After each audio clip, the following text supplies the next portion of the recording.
Miguel brings us a story right now discussing how the persistent homelessness crisis is an issue to contend with for both the unhoused and the housed. I've been covering this encampment for nearly 2 years now, and it has grown substantially over that time. It's now on both sides underneath the 405 freeway. I'm Kate Cagle in Mar Vista, where neighbors say homelessness is clearly part of the problem, but that is not the whole story.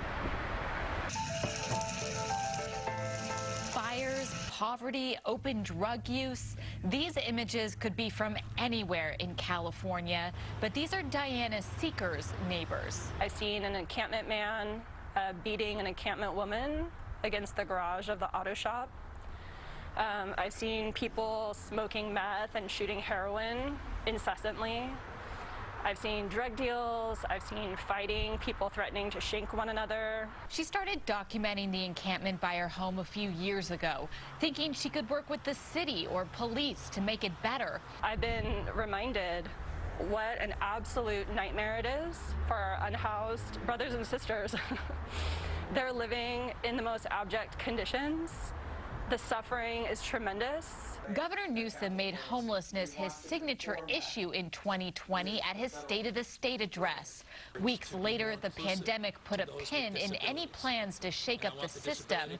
But Miguel Santana, who designed LA's first comprehensive homeless strategy, says it also created an opportunity that the governor seized through Project Roomkey. It was done efficiently. It was done where he exercised leadership in convincing the hotel and motels to actually participate.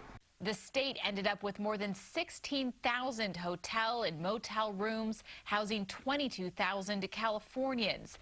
But it's still not enough. Santana worked on a comprehensive plan on where to go from here.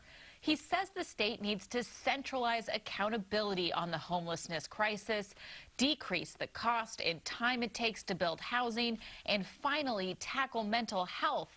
Because while not every homeless person needs treatment, those who are the most chronic, the most vulnerable, are the ones who do. As for Seeker, she's moving. I was talking to my husband the other day of, if you had a time machine and you could do one thing all over again, he actually said I would never buy this home. And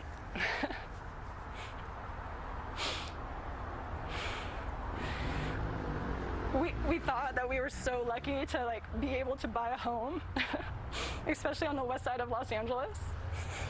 We're just educators. Never in a million years did we dream we would be able to achieve that goal.